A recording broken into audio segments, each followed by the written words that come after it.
I'm curious because you're really doing an amazing transmission, and you're saying things in a way that hasn't been said before to a spiritual population that's looking for more truth.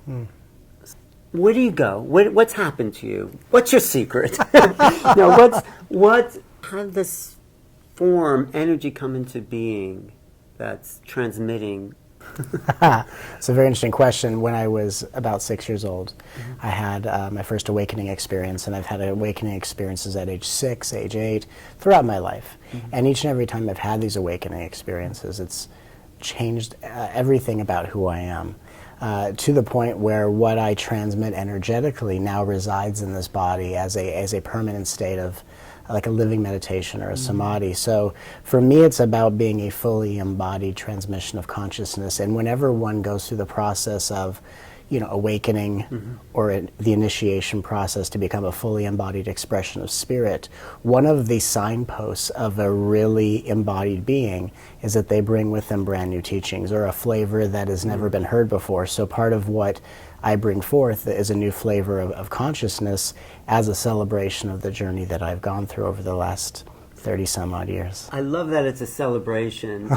But are you in that state now, or is it just like when you're going into talks, or are you embodying it like 24 hours? It's a 24-hour day embodiment. It used to be something where I would go in front of an audience and it would come through like an opening. And then as I went through this process of expansion and the falling away of personal will and all these different stages of consciousness, it now is a fully embodied state of being to where who I am on stage, who I am with you, who I am when no one's looking, is the same transmission of energy. This is so important because it doesn't happen in the workshops. It happens in between the workshops. That's right. So was there a point where you fully embodied, where you you were doing it in the transmissions and the talks, and was there a moment where it just clicked? A few moments where it clicks. The clicks are instantaneous, but it takes time to settle into the cells of your being. So it took a few years for a lot of what I had already realized to really settle into the cells of my body. And I wouldn't say to accept, but acceptance is more of something that happens to you.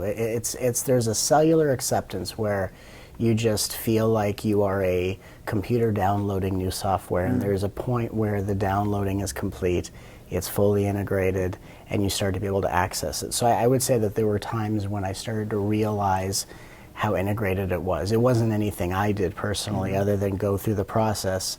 And if there's anything that I did, it was when I would hit a certain place that a lot of paths would say, stop.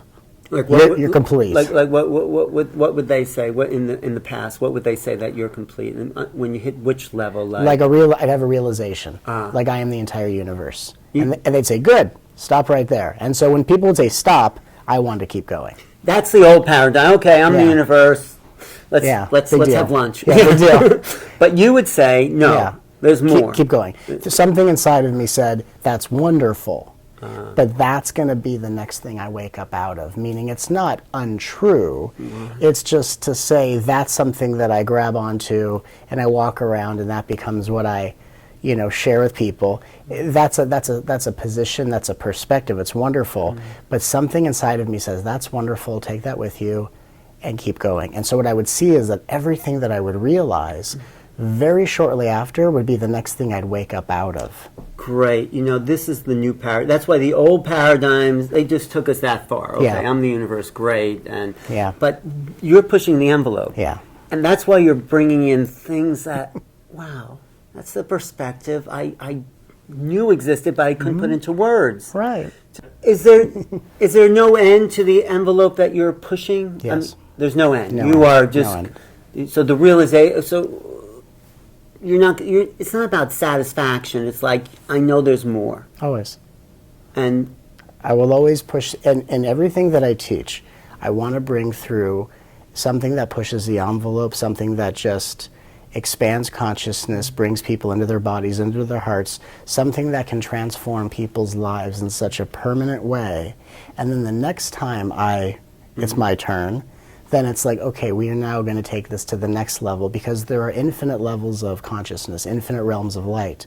So just when you push the envelope and you bring forth something that people go, oh my God, you can then do that again and again and again. And in my position, what I represent is not just the ever-beingness of the universe, but the ever-expansion of that beingness, to where every time we come together, we can take it from where it was to something we've never even imagined, and we can always do that time and time again. And that's really the excitement of exploration.